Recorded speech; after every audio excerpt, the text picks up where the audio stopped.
Fat positivity is a topic that has exploded in popularity in the recent years. From fat activists that are often promoting what they call body positivity, to ditching societal pressures of having to stay slim, and often claiming that you can be healthy at any size. As good as it may be that we have moved on from the pretty toxic beauty standards of the 90s and early 2000s, an era where if you weighed 10 pounds more than your ideal weight, you were considered curvy or, plus sized. But as the title suggests, I still don't think we know how to do body positivity right, a way that would bring actually positive results.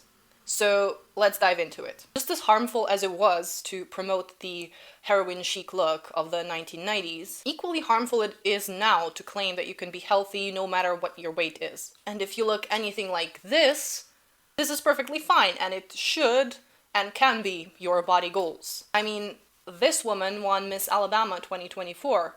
We won't go into why she won. We probably all know it, but you're free to discuss it respectfully in the comments. But first, let me take you on a little journey through the past, because as someone who went through puberty, not really in the early 2000s, but more like 2010s, I did experience firsthand the problematic beauty and body standards of that era. There was America's Next Top Model telling us that this is what a plus-sized model, plus-sized woman looks like. Magazines of the time showing us that body goals should look like this. TV characters trying to convince themselves and us that they're fat when they look like this. And then there was the bullying in school. You didn't even have to be really overweight, you just had to be anything else than rail thin. I feel like even our parents' and grandparents' generations didn't really have a filter when it came to criticizing your appearance, especially when it comes to weight. Or was that just my family? But I think the saddest thing was how fast and how in such a sneaky way, these messages got under your skin. You wouldn't even realize it, but you were internalizing all of that. I remember in primary school, we would sit in a circle down on a rug whenever our teacher had something to say. And I remember so vividly that whenever we would sit down, I would look around me, I would look at the girls who were sitting next to me and observe how much their thighs spread when they sat down. That's what I was focusing on. I was no older than 10 at the time, and that was already such a thing for me.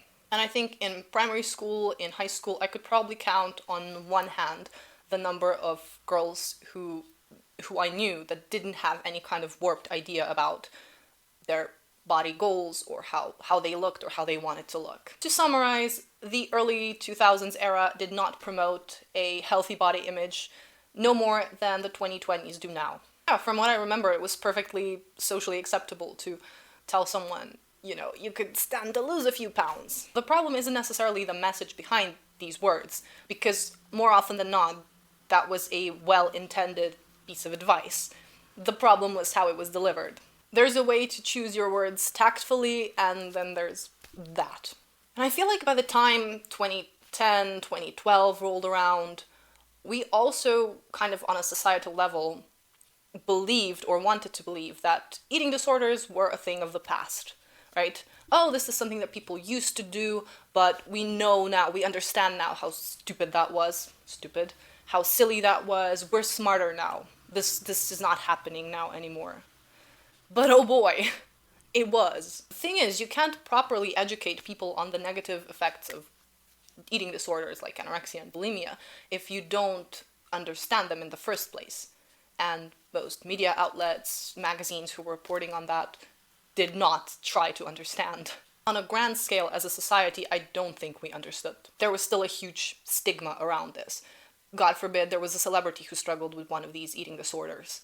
The tabloids would rip them to shreds. They would be called problematic and shocking. They're taking the staying skinny trend to the extremes. There was very little sympathy offered. So, as a normal person, if you came across these articles or heard on the news about these things, you would think, oh, so if I'm going through something like this, I'm the problem. It's me. I'm a little bit cuckoo. I'm to blame. I should be ashamed of, acting this way. And that usually didn't help getting out of this mindset, getting away from the eating disorder. And while I do agree that it's important to take personal responsibility in all aspects of life rather than playing the victim card. It's also important to know that eating disorders are not necessarily a very conscious decision that an individual makes. You don't just wake up one day and say, it's a good day to be anorexic. Multiple factors can be responsible for someone developing an eating disorder. So on the one hand, it's completely unsurprising that the pendulum swung back, and it swung back hard, because our attitude towards body image and dieting was so warped 15, 20, 30 years ago. Well, now it's still warped, but in the opposite direction. Instead of saying, hey, let's tone it down a little. Maybe we should respect everyone regardless of their weight, size, appearance, whatever it may be. Maybe we should just respect people, on an individual basis. If you're a good person, you're a good person.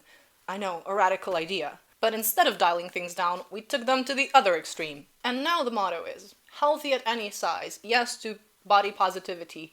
Yes to striving to look morbidly obese. Yes to actively trying to gain weight.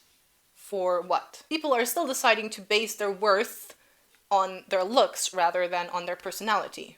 But do we honestly not see that this is no better than being pro-Anna and promoting a very unhealthy lifestyle and eating habits? It's the same, just on the opposite end of the spectrum. You would, hopefully, never dream of normalizing, promoting, and applauding an anorexic who was openly out there on the internet promoting their lifestyle as something aspirational, tips and tricks on how to achieve their body. So why the double standards? If we look at history, being a little bit larger in the past, typically in most eras, was a positive thing.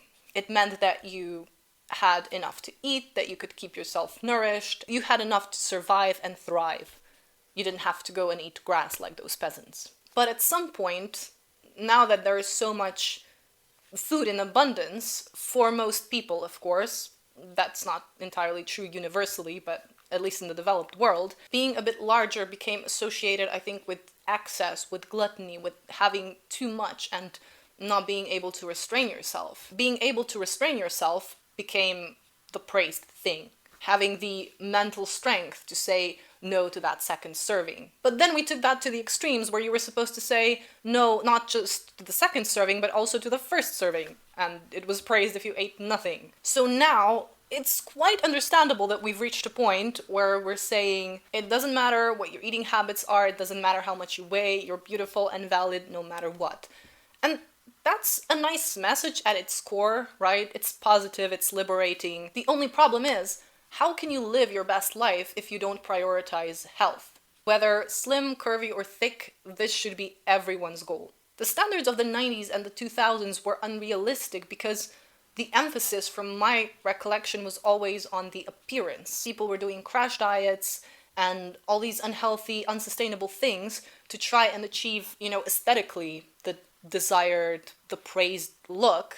But from what I remember, the emphasis was never that much on health. And now, in the 2020s, we've learned absolutely nothing because we're still focused on the aesthetics, even though the aesthetics have changed now, or people are trying to make them change. But where's the health? We're doing the same thing, except the message is now, my exterior doesn't define me, but I still want to put focus on my exterior. The world is a vast place. There's always someone who will find you attractive and will think you're the hottest person alive. Whether you're overweight, underweight, the perfect weight, no matter how you look. But looks aside, you can't look me in the eye and tell me that someone can be perfectly healthy with an extra 100 or 200 pounds. There are people out there with the metabolism as fast as Quicksilver, who can eat pizza and burgers all day long and not gain weight.